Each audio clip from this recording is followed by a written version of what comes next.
నమస్తే. నిన్న బీఆర్ఎస్ రజతోత్సవ సభ ఎలా జరిగింది, కేసీఆర్ ఏం మాట్లాడబోతున్నాడు అన్న దాని మీద లాస్ట్ 10 days నుంచి ఒకటే చర్చ జరిగింది. దాన్ని బీఆర్ఎస్ పార్టీ బాగా ఫోకస్ చేసింది. సో ఫోకస్ చేసి సభ మీద అందరి దృష్టి కేంద్రీకృతం అయ్యేలాగా చేయగలిగారు. సభ అయిపోయింది. సభ అయిపోయిన తర్వాత ఎవరి అభిప్రాయాలు ఎలా ఉన్నాయి, సో దీని మీద మనం మాట్లాడుతున్నాం. నా ముందు కొండా విశ్వేశ్వరరెడ్డి గారు ఉన్నారు, Chevella MP, Bharatiya Janata party senior నాయకులు. సార్ నమస్తే. మీకు ఎట్లా అనిపించింది? సమావేశానికి ముందు బాగా హైప్ తీసుకొచ్చారు, సమావేశం అయిపోయింది, కేసీఆర్ మాట్లాడిండు, మీ రియాక్షన్ ఏంటి? మీకు ఆ మీటింగ్ చూసి అయిపోయిన తర్వాత ఏమనుకున్నారు మీరు? మీ మనసులో వచ్చిన స్పందన ఏంటి? రఘు గారు, మీరు వాస్తవంగా మీ పొద్దుగాలు ఫోన్ చేసిండ్రు ఇవాళ పెడదామని. ఏమి ఇంటర్వ్యూ అంటే దేని మీద అంటే కేసీఆర్ మీటింగ్ మీద. అంటే వాస్తవంగా నేను నిన్న చూడలేదు, నాకు చేయాలని కూడా లేకుండే. అయితే మేము వస్తుందని ఇవాళ పొద్దుగాలు చూసిన, పనివాడి వాళ్ళ పొద్దుగాలు చూసిన. నాకు చాలా సంతోషంగా ఉండే. ఎందుకంటే మొట్టమొదలు చాలా మంది వచ్చిండ్రు. ఎంతమంది వచ్చిండ్రు? వచ్చుంటారేమో 2 లక్షలు అంటున్నారు, 3 లక్షలు, 10 లక్షలు. వాళ్ళు 10 లక్షలు అన్నది ఎట్లా సార్? ఇంపాసిబుల్ కదా. 10 lakhs వస్తే నాకు ఇంకా పార్టీకి అది సాధ్యం కాని పని. సరే 10 లక్షలు వస్తున్నాయన్నారు, చాలా సంతోషం. మీటింగ్ పెద్దగా అయింది. అయితే దీంతో విషయం జనాలు వచ్చారు అన్నది మనం ఒప్పుకోవాలి. నాకెందుకు సంతోషం అంటే మీటింగ్ పెద్దగా అయింది అండ్ వెల్త్ డిస్ట్రిబ్యూషన్ అవుతుంది. ఇన్నేళ్ళు దోసుకున్న డబ్బు ప్రజలకు పంచుతారు. దీనివల్ల 500 రూపాయలు ఇచ్చినట్ట ఇవాళ చెప్తుండే. ఇవాళ నిన్న నేను వీడియోస్ లేదు, కార్కు 5,000 ఇచ్చినట్ట, ప్లస్ ట్రాన్స్పోర్టేషన్ ప్లస్ భోజనాలు, దాదాపు 300-400 కోట్లు ఖర్చు అయింది. ఎడ్ల బండికి 2,500 ఇచ్చారట. ఎడ్ల బండికి 25, ఒక ఎద్దు చచ్చిపోయిందని కూడా పాపం, ఎద్దు ఆవో చచ్చిపోయిందని కూడా పాపం అది ఉండని. అదేమో ఓన్లీ షో కొరకు మా దగ్గర రైతులు కూడా వస్తున్నాయి. ఇవాళ దగ్గర తాను తక్కువ మంది రైతులు ఎడ్ల బండి మీద పోతుండ్రు. అంటే ఆయన రియాలిటీ అవుట్ ఆఫ్ టచ్ అయిపోయిండు. కానీ చూపెడతానికి పెట్టిండు ఒక. అయితే చాలా సంతోషం, చాలా మంది వచ్చిండ్రు. 500, 5,000, 25,000 ఇట్లా పంచిండ్రు. అయితే ఈ వెల్త్ రీడిస్ట్రిబ్యూషన్ అయితే చాలా మంచిది తెలంగాణకు. ఎందుకంటే ఆ పైసలతోటి సబ్బులో ఇదో కొనుక్కుంటారు. ఆ కాంట్రాక్టర్లు, ఆ తిండి కాంట్రాక్టర్లు అందరూ మళ్ళీ వాళ్ళు ఖర్చు పెడతారు. తర్వాత నేను అనుకుంటా లిక్కర్ ఇన్కమ్ మొత్తం తెలంగాణకు వస్తుంది. ఎక్సైజ్ అది కూడా నేను అనుకుంటా పోయిన ఏడాది సేమ్ డేట్ కి కంపేర్ చేస్తే 3-4 ఇంతలు ఎక్కువ ఉంటుంది తెప్పిస్తున్న డేటా. అది కూడా మొత్తం తెలంగాణకు. పెట్రోల్ కూడా బాగా ఖర్చు అయ్యొచ్చు, అది కూడా తెలంగాణకి వస్తుంది. అంటే కొంచెం 1000% దోసుకుంటే 1% లాభం అవుతుంది. ఇటువంటి మీటింగ్ చాలా పెడుతుండాలి, తెలంగాణకు లాభం అవుతుంది. నెలకోటి పెడితే చాలా మంచిగా వెల్త్ రీడిస్ట్రిబ్యూషన్ అవుతుంది. కాళేశ్వరం ధనము ఎక్కడ ధనము కానీ రీడిస్ట్రిబ్యూషన్ అవుతుంది. కొంచెం ఎంతో అంతో తెలంగాణకు మద్దతు ఉంటుంది. చాలా సంతోషం. చాలా ఖర్చు పెట్టిండు, పెద్దగా గొప్పగా మీటింగ్ చేసి చాలా సంతోషం. రెండో విషయం ఏం గమనించాలంటే, నేను మొత్తం చూడలేదు, ఎందుకంటే పొద్దుగాలనే చెప్పిండు. దాదాపు నేను అనుకుంటా 20-30 నిమిషాలు చూసినా, అన్ని చూడలేదు. కానీ నేను చూసినంత 20-30 నిమిషాలలో ఒక్క బూతులు లేవు, ఒక్క గలీజ్ మాట లేదు. అరే కేసీఆర్ మారిండ్రా అనుకున్నా. ఇన్నేళ్ళ చాలా సంతోషం. కేసీఆర్ కీప్ ఇట్ అప్, ఇట్లే మాట్లాడుతుండు. కొంచెం తెలంగాణ స్థాయి రాజకీయ నాయకుల మీద గౌరవం పెరుగుతుంది, రాజకీయ అట్మాస్ఫియర్. కానీ ఆయన బంద్ చేసిండేమో ఆ రోగము కాంగ్రెస్ వాళ్ళకి అంటగట్టిండ్రు. ఇప్పుడు కాంగ్రెస్ వాళ్ళది మొదలుపెట్టిండ్రు. అయితే ఆయన రోగం కాంగ్రెస్, కానీ ఆయన అయితే ఎవరు కూడా గలీజ్ మాటలు మాట్లాడేది, ఫిల్తీ లాంగ్వేజ్ యూజ్ చేయలేదు. అది ఇంకోటి సంతోషం. మూడోదేమో నేను అనుకున్నట్టే అయింది. ఇది ఫ్యామిలీ పార్టీ అంటే డైనాసిటీ పార్టీ కాదు. డైనాసిటీ అంటే కాంగ్రెస్ డైనాసిటీ అంటే తాత నుంచి బిడ్డే నుంచి కొడుకు, వారసత్వం. ఇది వారసత్వం పార్టీ కాదు, ఇది కుటుంబ పార్టీ. మీరు చూసింది కదా, ఒకటేసారి కేసీఆర్ కొడుకు, బిడ్డే, సడకు కొడుకు, అల్లుడు, వీళ్ళందరూ ఒకటేసారి 5-6 మంది పాలించేది ఫ్యామిలీ పార్టీ అంటారు. వారసత్వం కాదు, అది ఎప్పుడు కూడా ఉండదు, దీంతో ఖతం అవుతుంది. కానీ దాన్ని బీబీబీపీ అంటే ఇది ఫస్ట్ బీబీపీ అనేది ఇది అనేది ఇప్పుడు బాబ్ బేటా బేటీ బాంజా భతీజా పార్టీ బీబీపీ పార్టీ అని. కానీ నేను చెప్తుంది ఇది బీబీపీ అవుతుంది, బాబ్ బేటేక పార్టీ అంటే అనుకున్నట్టే అయింది. చూస్తే ఏం కనబడుతుంది, ఎక్కడ చూసినా ఇద్దరు ఫోటోలే. అన్నిట్లో పాపులర్ హరీష్ రావు ఫోటో ఎక్కడ లేదు. పార్టీలో చాలా పాపులర్, అందరినీ కలుస్తుంటాడు, చాలా పాపులర్. హరీష్ రావు ఫోటో లేదు ఎక్కడ చూసినా. ఓన్లీ కేసీఆర్ కొడుకు రామారావు ఇద్దరు ఫోటోలే ఉన్నాయి. అయితే అనుకున్నట్టే అయింది. దీంతో మొత్తానికి బొంద పెట్టారు. ఇది ఇంకా మళ్ళీ లేవది బాగ్ బేటిగా పార్టీ వెళ్ళి. అయితే ఈ 3 విషయాల వల్ల నాకు చాలా సంతోషం. కానీ 2-3 కాంగ్రెస్ పార్టీ గురించి మాట్లాడినారు. ఆయన అన్నాడు ఏదైతే కాంగ్రెస్ పార్టీ బలవంతంగా వద్దు అందులో మా తాత కేవీ రంగారెడ్డి గారు ఉండే వద్దు. ఇంకా నెహ్రూ చెప్తాడు ఏంటంటే, నెహ్రూ అంటాడు కాదు ఎంతో మంది కలిసిపోవాలి అని అంటుంటే, కాదు 90% తెలంగాణ ప్రజలు ఈ ఫోర్సబుల్ మర్జర్ వద్దు అన్నారు. మళ్ళీ ఆనాడు తర్వాత మళ్ళీ చెప్తారు 90% కాదు 99%. ఎంత కొట్లాడింది మా తాతగారు, అయినా కూడా బలవంతంగా కలిపినరు నెహ్రూ. ఏది హైదరాబాద్ అంటే తెలంగాణ, హైదరాబాద్ మళ్ళీ అదే కాంగ్రెస్ అప్పుడు ఎందుకంటే కమ్యూనిస్టులు పెరుగుతారు ఇది అది అని పోలు పెట్టిండ్రు. అయితే ఆంధ్ర నుంచి అయితే కలిపిట్టు మళ్ళీ అదే కాంగ్రెస్ పార్టీ మళ్ళా విభజన చేసింది. అయితే కేసీఆర్ కరెక్ట్ అన్నారు, కాంగ్రెస్ పార్టీ రాజకీయాల అవసరాలకి ఏదైనా చేస్తారు. కేసీఆర్ కరెక్ట్ మాట్లాడిండు. అప్పుడు ఫస్ట్ 6/9 అజిటేషన్ 400 మంది తెలంగాణ ప్రజలను పోలీసు తుపాకులతో కాల్చి పడేసారు. కరెక్ట్ చెప్పింది. కాంగ్రెస్ పార్టీ అట్లుండే. ఇప్పుడు ఏంట్లో రాజకీయాల అవసరం మీకు ఏమని చేస్తారు. కానీ నువ్వేం చేసినావయ్యా, నువ్వు అప్పుడు కాంగ్రెస్ ఉంటే పెట్టి మీరు ఫస్ట్ 30 minutes ఉన్నది ఆయన ఏం చేసిందని చెప్పింది. కాదు మీరు ఎన్టీఆర్ తోటి టీడీపీలు ఉంటుంది. అప్పుడు యాదికొచ్చిందా తెలంగాణ? తర్వాత చంద్రబాబు నాయుడు గారితో టీడీపీలు ఉంటుంది. అప్పుడు యాదికొచ్చిందా తెలంగాణ? మీరు రాజకీయ అవగాహన ఎంతున్నాయి కదా, 80,000 పుస్తకాలు చదువుకున్నారు కదా, తెలంగాణ మీద ఏం పుస్తకం చదువుకోలేదా? అప్పుడు యాదికి రాలేదా? టీడీపీ ప్రభుత్వం ఉన్నప్పుడు మంత్రి పదవి పోయినందుకు వచ్చింది. అప్పుడు అందరు యావత్ తెలంగాణ సపోర్ట్ ఇచ్చింది. తర్వాత నువ్వే తెలంగాణ దోసుకోవడం మొదలు పెడితే చంద్రబాబు అయితే నీకేమైంది? కానీ బీజేపీ మాత్రం ఎప్పుడు కూడా చిన్న రాష్ట్రాలకు అనుకూలంగా, చిన్న రాష్ట్రాలు ఉంటే దేశం అభివృద్ధి అవుతుంది, ఎప్పుడు కూడా దాటలేదు. ఎగ్జాక్ట్లీ బీజేపీ కాకముందు సంఘ్ కాకముందు ఆర్ఎస్ఎస్ ఎప్పుడు కూడా చిన్న రాష్ట్రాలకు కట్టుబడి ఉండేది. మీరు మారుతున్నారు, కాంగ్రెస్ పార్టీ మారుతున్నది. మీరు ఇప్పుడు కాంగ్రెస్ పార్టీ కానీ సొంత పరిశీలన చేసుకోండి, మీరు కూడా అట్లే ఉంటుంది. అండ్ చంద్రబాబు పాయింట్ కూడా రేజ్ చేశారు. చంద్రబాబు నాయుడుతో వీళ్ళు లాలూచి బట్టర్ అది ఇదని మాట్లాడితే 2009 ఈయనే కదా పొత్తు పెట్టుకున్నారు. అవును, రాజకీయ అవసరాల కొరకు ఏమని చేస్తాడు. తెలంగాణ జెండా పట్టుకుంటా, తెలంగాణను దోసుకుంటాడు రాజకీయ అవసరాల కొరకు. ఇక ఎన్నో ఉన్నాయి మాట్లాడాలంటే. ఆర్థిక పరిస్థితి ఇంకోటి. ఇప్పుడు కాంగ్రెస్ పార్టీని అంటున్నాను, నువ్వు కాంగ్రెస్ పార్టీ తోటి అక్కడ తమిళనాడులోనేమో డిఎంకే తోటి కలిసి దోస్తి, ఇక్కడనేమో దుష్మనియా. నువ్వు కాంగ్రెస్ పార్టీ తోటి కలిసి వక్ బిల్ ను సపోర్ట్ చేసినావా, అపోజ్ చేసినావా? నువ్వు కాంగ్రెస్ పార్టీ తోటి కలిసి 3 రైతు చట్టాలను అపోజ్ చేసినావా, సపోర్ట్ చేసినావా? Electricity amendment bill Congress party తోటి కలిసి అపోజ్ చేసినావా, సపోర్ట్ చేసినావా? కలిసినావా కలలేదా? బీజేపీ రాజ్యసభలో ప్రతి ఒక్క దాంట్లో 2014 నుంచి 18 దాకా మీరు పెట్టిన ప్రతి బిల్లుకి ఆయన సపోర్ట్ చేస్తూనే వచ్చిండు కదా స్టార్టింగ్. అదే రాజకీయ అవసరాల కొరకు ఏదైనా చేస్తాడు.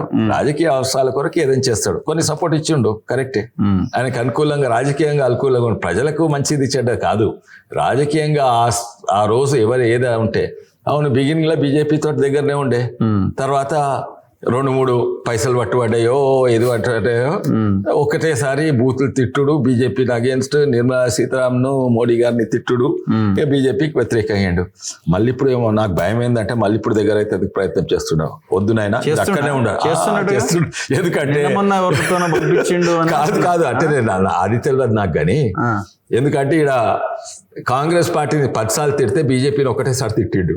అది కూడా తెలిస్తే ఏం తెలియదు. అది దాని గురించి చెప్తా. అంటే మీరు కాంగ్రెస్ పార్టీతో ఇంకా మున్గోడు ఎలక్షన్స్ అప్పుడు భారత్ జోడో యాత్ర అట్లా నేను ఆర్టీఏ పెట్టినాం నువ్వు ప్రభుత్వం ఉన్నప్పుడు. ఆ ఆర్టీసీ బస్సెస్ భారత్ జోడో యాత్రకి ఎవరు పంపారు? నువ్వు పంపలేదా?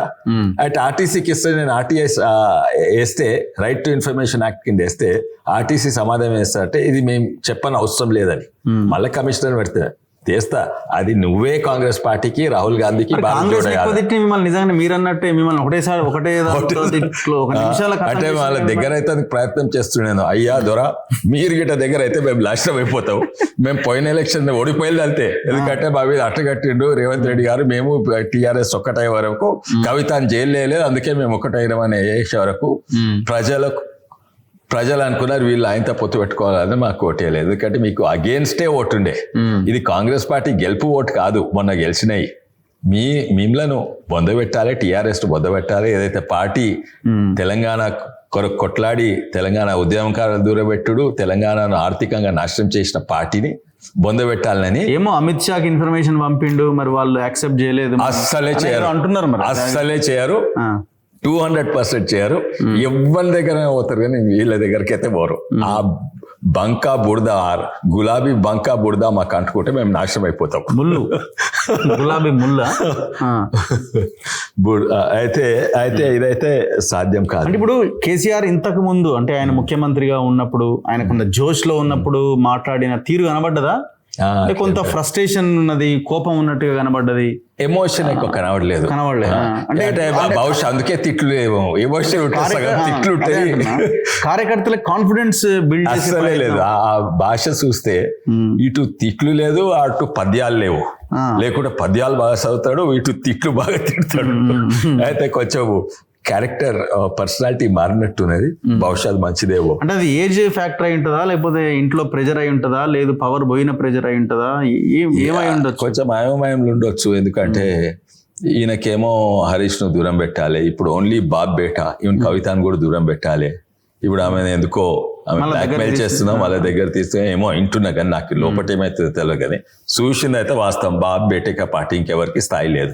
ఒక చిన్న ఫోటో కూడా లేదు, చిన్న గొడవ కూడా జరిగింది. ఏంది? ఇప్పుడు కవిత ఎంటర్ అయ్యేటప్పుడు కవిత పాట పాడాలని గొడవ చేశారు, పాడలే. ఇక్కడ కొంత రప్చర్ అయ్యేసరికి మళ్ళీ కవిత మీద ఒక పాట పాడారు. ఆ హడావుడి కూడా, వాతావరణం కూడా కనిపించింది. అవన్నీ కొందరు సటిల్ గా నేను గమనించలేదు కానీ మీరు గమనించినట్టున్నారు. కానీ గమనించింది మొత్తం పబ్లిక్, ఇది బాబ్ బేటికే పార్టీ అంటే మొత్తానికి మొత్తం వాళ్ళే బొంద పెట్టుకున్నట్టు. మళ్ళీ నేనే రాబోతున్నా, పోలీసులారా డైరీ రాసుకోండి, మీ పేర్లా లేకపోతే ఇంకోటి రాసుకొని ఎక్కడికి జైలుకా?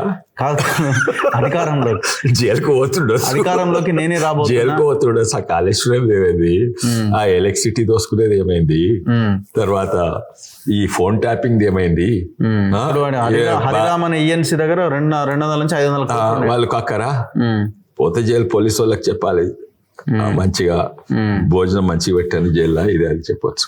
జైలుకు పెట్టేట్టున్నారు. పవర్ లోకి వచ్చే అవకాశం ఏం కనిపిస్తలేదు తెలంగాణలో. కేసీఆర్ మీటింగ్ ఆయన మాట్లాడిన లేదు, నాకైతే కనబడతలేదు. కానీ ఇటువంటి మీటింగ్ బాగా పెట్టుకోవాలని కొన్ని కారణాలు చెప్పిన. కానీ బీజేపీ కొంచెం నెగటివ్ చెప్పిండు. ఇప్పటి వరకు బీజేపీ ఒక్క హాస్పిటల్ అయినా తెలిసిందా? 11 రూపాయలు ఇవ్వలేదంటుండు కదా. 11. ఈ బీజేపీ నడుస్తున్నది, కేంద్ర ప్రభుత్వం తెలంగాణ నడుస్తున్నది, తెలంగాణలో రైతులన్నా లేకుంటే ఏమైనా ఇన్ఫ్రాస్ట్రక్చర్ అయినా ఇవన్నీ నడుస్తున్నది కేంద్ర ప్రభుత్వం వల్లనే. ఈయన కట్టిన ఇన్ఫ్రాస్ట్రక్చర్ అనేది కాళేశ్వరవా, 1,50,000 కోట్ల కాళేశ్వరవా, ఇటువంటివి కట్టిండు. హైవేస్ చూడు, రైల్వేస్ చూడు. మళ్ళీ హాస్పిటల్ గురించి ఎందుకు ప్రత్యేకంగా మాట్లాడాను. ఆయన అంటాడు బీజేపీ 10 ఏళ్లలో ఒక్క హాస్పిటల్ ఇచ్చిదాని. అరే ఆయన ఇల్లు ఉన్నాయి కదా, ప్రగతి భవన్లు ఉండేది కదా, ఆయన ఇప్పుడు లేడు, బయటకు పోవాల్సి వచ్చింది కదా. ప్రగతి భవన్ వెనుకనే 1/2 కిలోమీటర్ కాదు ఈఎస్ఐ అని బ్రహ్మాండంగా హాస్పిటల్ కట్టింది. ఇంకా అన్నిట్లో మంచిది ఎయిమ్స్ హాస్పిటల్ 1000 కోట్లది అక్కడ పెట్టింది. ఈ 2 పెట్టింది కదా. నువ్వేంది కొన్ని ప్రైవేట్ కొన్ని ప్రభుత్వం, అంత భారతదేశం అంతటైనాయా, భారతదేశంలో అంతటైనాయి ఏంది హాస్పిటల్. నీ ఒక్క దగ్గర కాదు, నీ వల్ల కాదు. అండ్ నీకు మర్చిపోయినట్టున్నావు 2 పెద్ద హాస్పిటల్ కేంద్ర ప్రభుత్వం తీసుకొచ్చింది 10 ఏళ్లలో. ఇష్టమైన ఇంకోటి ఏం చేస్తలేదని అన్నాడు. ఆర్థికంగా 60,000 కోట్ల అప్పు ఉండే మొత్తం ఆంధ్ర తెలంగాణ కలిసి. నువ్వు ఇప్పుడు ఓన్లీ తెలంగాణకి 8,000 కోట్లు పెట్టలేదా? ఇప్పుడు కాంగ్రెస్ అంటున్నావు, అది చేసిందంతా నీ వల్లనే. ఇప్పుడేమో దొంగ అంటున్నాడు. అయితే ఇవన్నీ కూడా ఇంకోటి బీజేపీ ఏం చేయలేదా? ఈ రోజు రైతు బతుకుతున్నాడు అంటే కేవలము బీజేపీ సెంట్రల్ గవర్నమెంట్ పథకాల వల్ల వాళ్ళు ఇచ్చే మద్దతు. నేను డీటెయిల్గా చూపెడతా, అది వేరే ప్రెస్ కాన్ఫరెన్స్ పెట్టి చూపెడతాను ఏమి ఇస్తలేరని. ఈరోజు ఇప్పుడు తెలంగాణలో వరి చాలా పండిస్తాం, భారతదేశంలో వరి చాలా పండిస్తాం. ఎక్కడ పోతుంది? సగము మురికిపోతుంది, ఎందుకంటే సరిపోని గోడాను లేవు. తర్వాత సగము పోల్ట్రీ ఫీడ్కి పోతుంది, సగము సారా చేస్తుంది పోతున్నది. అంటే విదేశాల్లో అక్కడిక్కడ ఎగుమతి చాలా తక్కువ. ఎందుకంటే ఇక్కడ మన యూరియా వడ్లు మనవి మంచి వడ్లు కాదు, యూరియా వడ్లు చాలా విదేశాలు ఆఫ్రికా ఇక్కడ పోతాయని రిజెక్ట్ చేస్తారు, not allow.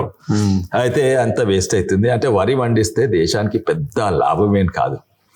And central government అవసరం ఏం లేదు, అయినా కూడా కొనుగోలు చేస్తున్నది 90% వాళ్ళు ఇస్తున్న 10% ఇక్కడ రాష్ట్ర ప్రభుత్వం ఇస్తుంది. అయితే తెలంగాణకి ఎంత ఇస్తుంది? ఎందుకు తెలంగాణ రైతులు ఆదుకుంటుంది? ఎంత ఇస్తుందంటే దాదాపు 24,000 కోట్లు ప్రతి ఏడాది. అంటే ఇది యూపీ మొత్తం దేశంలో ఈ కొనుగోళ్ళల్లో, వరి కొనుగోలు మొత్తం దేశంలో అన్నిటికంటే ఎక్కువ తెలంగాణకి ఇస్తుంది. అంటే యూపీకి ఎక్కువ ఇస్తుంది కొనుగోలుకు, దాదాపు 2.5-3 ఇంతలు ఎక్కువ ఇస్తుంది. కానీ యూపీలో 10 ఇంతలు ఎక్కువ ఉన్నది. మన దగ్గర 25,000 ఇస్తే కోట్లు, అక్కడ 2.5 లక్షలు ఇవ్వాలి కోట్లు, ఇస్తలేదు. ఓన్లీ 69 ఇస్తున్నది. అంటే అట్లా చూస్తే రైతు పరంగా, రాష్ట్రంలో జనాభా పరంగా చూస్తే అన్నిట్లో ఎక్కువ కొనుగోలుకు ఇస్తుంది. అంటే ఒక్కొక్క కుటుంబానికి యావరేజ్ 40,000 నుంచి 60,000 ఇస్తున్నది ఏది కేంద్ర ప్రభుత్వం.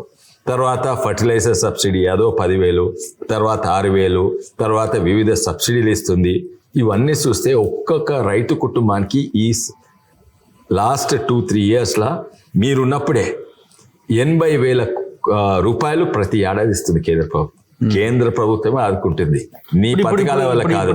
నువ్వేమో అన్ని బంద్ చేసి ఓన్లీ ఏదో రైతు బంధు ఇస్తున్నావు. ఆ రైతు బంధుకు కూడా పైసలు లేకుండా కాంగ్రెస్ వాళ్ళ చేతిలో పెట్టినావు. ఇప్పుడు మావోయిస్టులకి మీద ఎందుకు ఈ దాడులు చేస్తున్నారు, ఆదివాసీలను చంపుతున్నారని తీర్మానం చేసి లేఖ పంపుదామని అందరితో అనిపించిండు. మరి ఆయన మాట్లాడిందంటే ఇదొక స్పెషల్ ఐటెం కింద కనబడుతున్నది, ఇది ఒక్క పాయింట్. తను ఇంత చదువుకున్నాడు అంటాడు కదా, ఎస్పెషల్లీ పొలిటికల్ బుక్స్, సినిమా పుస్తకాలు, నవలలో ఏం చదువుకున్నాడు? పొలిటికల్ బుక్స్ చదువుకున్నాడు. అంబేద్కర్ పుస్తకం ఎప్పుడైనా చదివిండు ఆయన? గ్రామర్ ఆఫ్ అనార్కీ అని ఒకటి రాసిండు అంబేద్కర్ గారు. అంబేద్కర్ గారు ఏమన్నారంటే బ్రిటిష్ పాలన ఉన్నప్పుడు ఏమైనా చేయవచ్చు అనార్కీ, ఎందుకంటే ఆ గవర్నమెంట్ను పడేయాలి, ఒడగొట్టాలి, మన ప్రభుత్వం తీసుకురావాలని. కానీ ఇప్పుడు భారతదేశం స్వాతంత్రం వచ్చినాక ఎవరిది? మన ప్రభుత్వమే. నిరసన తెలపాలంటే ధర్నా చౌక్ ఉంది. తుపాకులు పట్టుకొని అరాచకాలు, అనార్కీ, అల్లకల్లోలము, లా అండ్ ఆర్డర్ పనిచేయకుండా ప్రవర్తించేది అది అనార్కీ అంటారు. అనార్కీకి వ్యతిరేకం. అనార్కీ ఎప్పుడు చేయవచ్చు? వేరే దేశం వచ్చి మన దేశాన్ని పాలిస్తే చేయవచ్చు. ఇన్ఫ్యాక్ట్ అంబేద్కర్ గ్రామర్ ఆఫ్ అనార్కీలు ఏమంటాడంటే, ఇప్పుడు గాంధీ గారు సత్యాగ్రహం చేసిండ్రు, నాన్ కోఆపరేషన్ మూవ్మెంట్ చేసిండ్రు బ్రిటిష్ అప్పుడు, చాలా మంచిది. కానీ ఒక్కసారి మన ప్రభుత్వం డెమోక్రసీ వచ్చి మనమే పాలించుకునేటప్పుడు ఈవెన్ నాన్ కోఆపరేషన్ మూవ్మెంట్ కూడా తప్పు.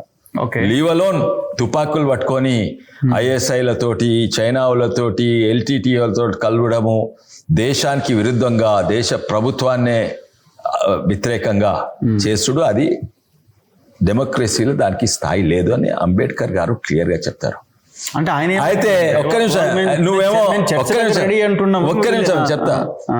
నువ్వేమో ధర్నా చౌక్నే మూసేస్తేవి, నీకేం హక్కు ఉంది దీని గురించి మాట్లాడరు? చర్చ చేయాలి. తుపాకులతోటి ఎవ్వరు చర్చ చేయరు. తుపాకులతో చర్చ చేస్తే మీకంటే పెద్ద తుపాకులు ప్రభుత్వము, ఆర్మీ, మిలిటరీ దగ్గర ఉంటుంది. అది గమనించాలి. చర్చ చేస్తానికి ఆల్వేస్ రెడీ, నేనే తీసుకోతే ఎవరు నన్ను వస్తే, కానీ తుపాకులు లేకుండా. Surrender is always an option. తుపాకులు పట్టుకొని వస్తే ఏ ప్రభుత్వం కూడా ఎక్కడ, ఇదే కాదు, అమెరికా అయినా, చైనా అయినా, రష్యా అయినా తుపాకులతోటి ప్రభుత్వం చేస్తే తుపాకులతోటి ప్రభుత్వం జవాబిస్తుంది. అట్లనే ఉండాలి. మీరు రాండి.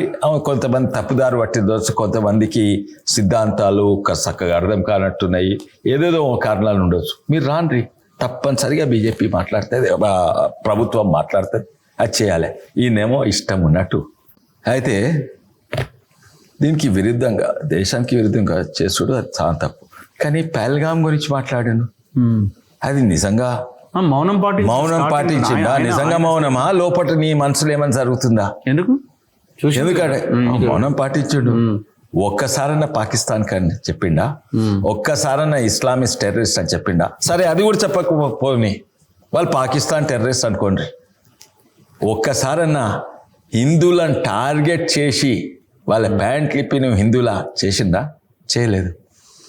అయితే నువ్వు సపోర్ట్ ఇచ్చేది ఏంది ఈ టెర్రరిస్ట్కు ఇంక ఈ నక్సల్కా. ఆడ ఇంకోటి గమనించేది అదేనో రైతుల పచ్చ జెండాలు పచ్చ ఇవి కనబడి రైతులే ఉంటే సంతోషమే, కానీ ఆడ కనబడేది ఏంది రెండు రంగులు, పింక్ ఇంకా గ్రీన్. ఓకే, గ్రీన్ రైతులకి సూచకంగా ఉండొచ్చు, ఉంటే మంచిది. కానీ నువ్వేంది నువ్వు అక్కడ కాశ్మీర్ టెర్రరిస్ట్ అనవా? ఎందుకు మౌనం పాటించినావు? నువ్వు దేశానికి సపోర్ట్ ఇస్తలేవా? వాళ్ళు ముస్లిం టెర్రరిస్ట్ కాదా? వాళ్ళని హిందువులను బట్టలిప్పి చూసి హిందువా ముస్లిమా అని చేసి చెప్పిన ఒక్క మాటను మాట్లాడచ్చు కదా, దీన్ని ఖండించవచ్చు కదా, ఖండించలేదు. నిజంగానే ఇవన్నీ కూడా. ఇంకోటి భూములు అమ్ముడు మొదలుపెట్టింది ఈయననే.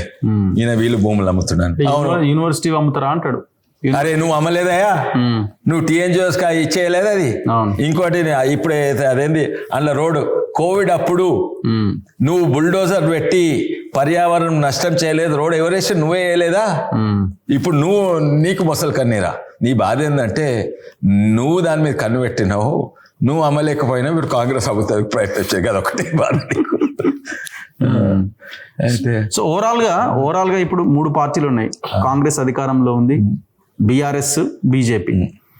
ఈ కేసీఆర్ మీటింగ్ తర్వాత రేపు వచ్చే లోకల్ బాడీస్లో కేసీఆర్ మరింత ఎఫెక్టివ్గా పనిచేయడానికి, కార్యకర్తల్లో, నాయకుల్లో, పార్టీ శ్రేణుల్లో కాన్ఫిడెన్స్ బిల్డ్ చేయడానికి ఇది ఉపయోగపడుతుంది అన్న ఒక చర్చ నడిచింది. సో ఇప్పుడు ఈ ట్రయాంగిల్ ఫైట్లో బీజేపీ అంటే ఈ మీటింగ్ తర్వాత ఇక బీజేపీ మరింత డౌన్ఫాల్ స్టార్ట్ అవుతుంది, కేసీఆర్ మరింత అగ్రెసివ్ అవుతుంది ఒక చర్చ. ముగ్గురు ఉంటే చాలా లాభం మాకు, 3 కొట్లాడాలి, చాలా లాభం. వీళ్ళేమో ఫెయిల్ అయినరు. ఎందుకు ఫెయిల్ అయినరు? వీళ్ళ కరప్షనా, వీళ్ళ కేపబిలిటీయా, లేకుంటే పాత చేతులు చాది అది పక్కకు. కానీ ఇక పావంటే ఫెయిల్ అవుతుంది, పైసలు లేవు, ఆయన అప్పులు తీసుకుని వీళ్ళు కట్టాలి, వీళ్ళ మీద నమ్మకం లేదు. ఇప్పుడు ఏ పార్టీ ఒకటే ఉంటుంది, వీళ్ళు కొట్లాడుకొని అందరు మా దిక్కు వస్తారు. అన్ని దేశం మీద ప్రేమ ఉన్నోళ్ళు, ఎవరైతే పాకిస్తాన్కు వీళ్లకు వ్యతిరేకంగా ఉన్నోళ్ళు, వీళ్ళందరూ కూడా బీజేపీకి ఓటేస్తారు తప్పనిసరిగా. ఎవరైతే అభివృద్ధి చూస్తుండ్రో, నిజమైన అభివృద్ధి, ఎవరైతే కాళేశ్వరం చూస్తుండ్రో వాళ్ళకి ఓటేస్తారు. పార్టీ ఇంతవరకు ప్రెసిడెంట్ దీంట్లో కూడా ఇంకా వాళ్ళు నిర్ణయం తీసుకోలేకపోతున్నారు కదా. పార్టీ వారసత్వం ఉన్న డైనాసిటీ పార్టీ కాదు, మాది కేసీఆర్ తీరే ఫ్యామిలీ పార్టీ కాదు, ఎవరన్నా కావచ్చు. ఇంకోటి, మా పార్టీ సిద్ధాంతాలు led party, not leader led party కాదు. సిద్ధాంతాల దేనికి నిలబడ్డది? జాతీయవాదము, చిన్న రాష్ట్రాలు, ఎలక్ట్రిసిటీ అమెండ్మెంట్ బిల్లు, రైతులకు ఎంపవర్ చేస్తుంది, ఎక్కడన్నా నమ్ముకుంటుంది. సిద్ధాంతాల మీద ఏర్పడ్డ పార్టీ. మీకు కాదు, తెలంగాణలో ఎవరికన్నా, అక్కడ మహారాష్ట్రలో ఫేమస్ ఉండొచ్చు, ఫడ్నావిస్ అంటే ఎంతమందికి తెలుసు? ఎప్పుడైనా కాకముందు ఈవెన్ యోగి ఆదిత్యనాథ్ గురించి ఎంతమందికి తెలుసు? ఇప్పుడు గొప్ప లీడర్ కాలేదా? అయితే మా లీడర్ లెడ్ పార్టీ కాదు ఇది, ఒక సిద్ధాంతాలు ప్రిన్సిపల్ లెడ్ పార్టీ. అండ్ దాని కొరకు ఎవరు వచ్చినా అదే ప్రిన్సిపల్స్ ఉంటాయి. Okay, anyway thank you sir, thank you very much. ఇది కేసీఆర్ మీటింగ్ అండ్ ఆయన ప్రసంగం పైన కొండా విశ్వేశ్వరరెడ్డి గారితో ఇంటర్వ్యూ. చూస్తూనే ఉండండి మన తొలివేలు.